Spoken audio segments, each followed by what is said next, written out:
Welcome back, everyone. Last time, I put the thermal pad in, and I ran Cinebench scores and everything, but that wasn't really the main purpose of why I did this.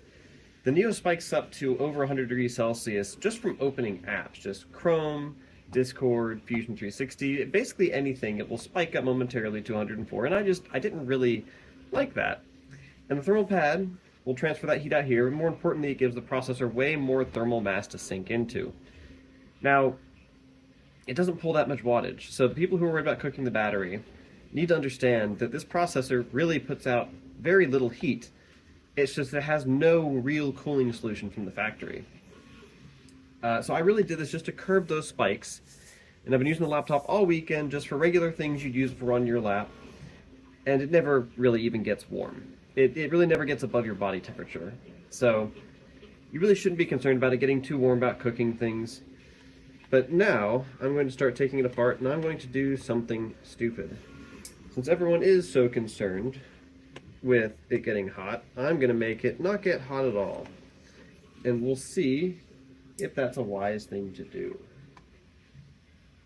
Alright, boys and girls, gather around. She doesn't get, well, I mean, she still gets hot, but she does a lot more points. 1977 while getting hot. So you can see I've got some stuff going on here, and then there's, what is this? Oh, turns out, I'm not sure you can adequately cool this processor. Like here, I'll show you right here. We've got sub-ambient air blowing on it. I'm not sure how cold it is, but it's pretty cold. So I'm going to click start on this, and we can just watch the temperature and wattage up here. All right, 3, 2, 1, kabam. So you can see everything's climbing rapidly, 10 watts, but then we're right back up to thermal throttling, and she pings all over the place. 104 again with this. So yeah, my attempts to make it stay cool have been in vain. However, I do have a very high Cinebench score, and I will run now. I will run the other ones you guys asked for. I think it was Geekbench and Metal. I'm going to go seek those out, run them, and we'll see how she does. And here is the Geekbench score. I have no idea if this is good. I've never used this before. Can I compare? Let's see. What am I looking at?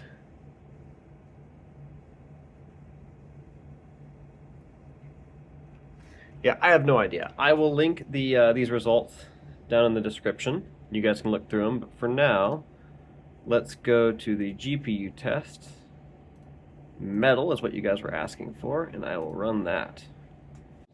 There is our metal score. Again, no idea if that's good or not. I will link this down in. Come on. I will link this down in the description as well. So yeah. Should I run the OpenCL? I feel like I should probably run the OpenCL. All right, let me put this link somewhere I won't lose it, and then I will run the OpenCL. OpenCL, it's a score. I'll add the links, and then now that I've done all this, I'm going to break this down, bring it back to the bench, and show you what I did, why you shouldn't do it, and put it back in a configuration I can actually daily. Alright, now that all the craziness has been undone, we're back at the bench, I can show you what I was doing here, trying to get it to be extremely cool. So this is just a little NVMe cooler. Come on.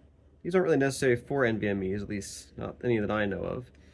And I ground down the bottom, so it was just making contact with the processor. I removed the graphite pad, which you can see really just touches the processor. From anyone who's wondering about the 1mm graphite pad being the right thickness, you can actually see on the back panel here, I think, where the processor was touching.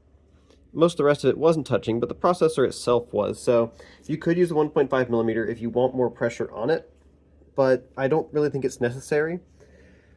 I'm going to use the 1.5mm now on this once I clean this up, because I removed that graphite pad, and there is just a tiny amount of height difference between this metal frame and the processor itself.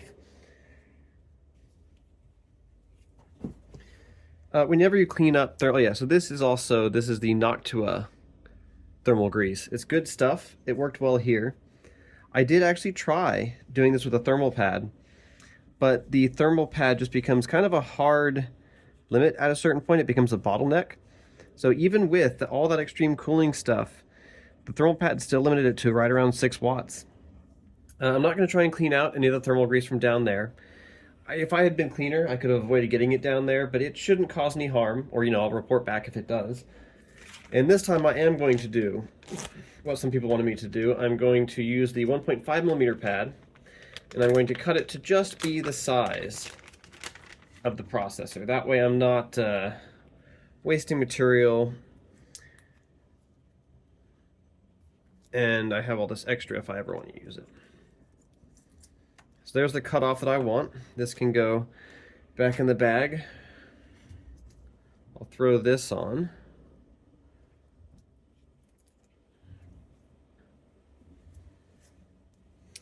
So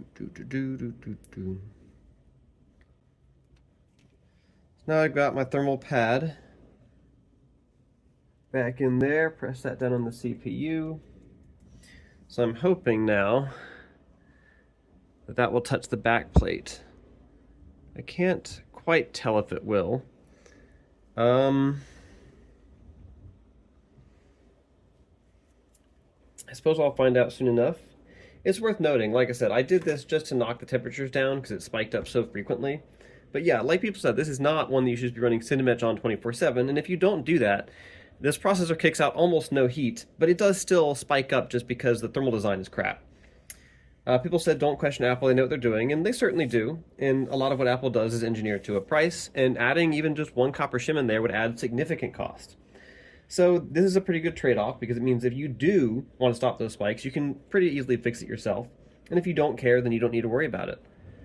I'll have a link down in the description to all the stuff I used to make this happen, even though you really shouldn't do it. I'll still link the stuff. You've got this cooler, you've got the thermal grease, and you've got the EcoFlow, even though you shouldn't. You really shouldn't do it. So I can confidently say that yes, the 1.5mm is perfect if you have removed the graphite pad. You can actually see right where it's touching. And so yeah, the gun is in Fahrenheit because I can't be bothered to change it. It's been running Cinebench for a while now, and the surface seems to top out right around 96 degrees Fahrenheit, while the processor itself is still cooking.